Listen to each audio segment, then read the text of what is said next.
Buenas tardes, estimados docentes. Soy el alumno Cuesta Salazar Axel Eduardo, estudiante de la carrera de Derecho de la Universidad Nacional de Loja.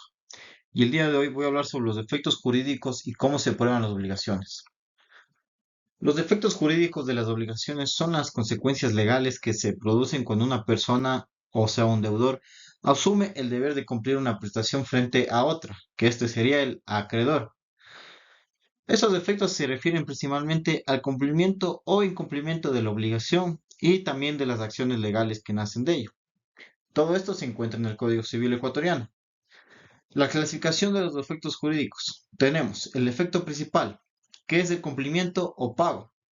El cumplimiento es el efecto natural de toda obligación y consiste en realizar la prestación debida en algún cierto tiempo, lugar y forma, ya sean convenidos.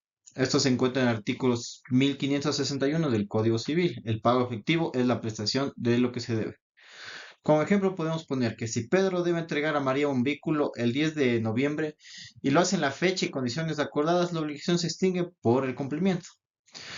Otro que tenemos son los efectos secundarios, el incumplimiento y sus consecuencias. Cuando el deudor no cumple voluntariamente su obligación, nacen efectos jurídicos secundarios, como la mora del deudor, que se produce cuando el deudor retrasó injustificadamente el cumplimiento. Por ejemplo, si Pedro no entregó el vehículo a María en la fecha acordada, incurre en mora.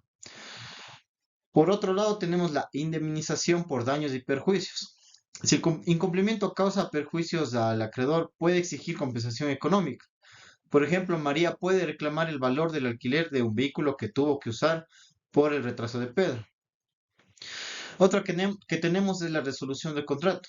Cuando una de las partes incumple, la otra puede dar por terminado el contrato y exigir una reparación. Por ejemplo, un contrato de compraventa.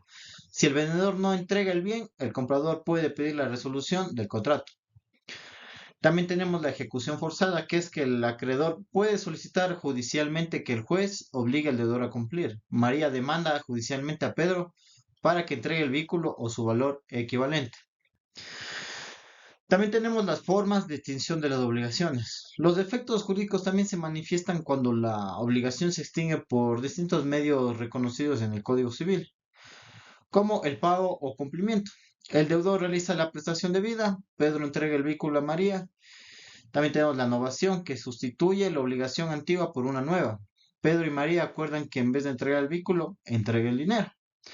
Tenemos la compensación, que es la cuando se extinguen obligaciones recíprocas. Por ejemplo, si Pedro debe 500 a María y ella le debe 500, ambas deudas se compensan. La confusión, el deudor y acreedor se convierten en una misma persona. Por ejemplo, María hereda a Pedro y se vuelve acreedora y deudora de sí misma. También tenemos la remisión o la condonación, que por ejemplo el acreedor perdona la deuda. María decide perdonar la deuda de Pedro. También tenemos la prueba de las obligaciones. Probar una obligación significa que acreditar su existencia, su contenido y cumplimiento o un incumplimiento. El fin de este y el objetivo de la prueba es demostrar ante el juez que una obligación existe o ha sido extinguida. El Código Civil nos dice que las obligaciones pueden probarse por escrito o por otros medios legales. Un documento público, privado, contratos, escrituras, pegares y facturas. También tenemos el contrato de compraventa firmado por las partes, la confesión judicial, que en este significa que el deudor reconoce la obligación ante el juez. Por ejemplo, Pedro admite que debía entregar el vehículo a María. También tenemos testigos, personas que presenciaron la obligación. Un testigo declara que vio la entrega del dinero. Presunciones legales son las diferencias que la ley establece. Por ejemplo, la posición del título de valor presume la existencia de la deuda. Tenemos la prueba pericial, la intervención de expertos. Un perito determina el valor de los daños causados. Medios electrónicos, que estos pueden ser correos, mensajes o transferencias digitales. Y por último, las capturas de mensaje donde se pacta la entrega.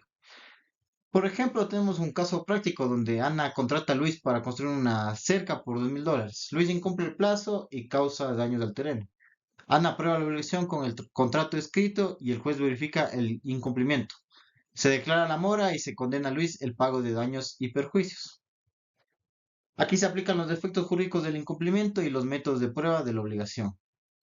Conclusión, los efectos jurídicos de las obligaciones son las consecuencias que derivan de su cumplimiento o incumplimiento y las pruebas son los medios legales que permiten demostrar su existencia y ejecución. Ambos aspectos garantizan la seguridad jurídica y también la certeza en las relaciones contractuales dentro del derecho civil. Eso es todo lo que puedo decir referente a mi tema, estimado docente. Muchas gracias.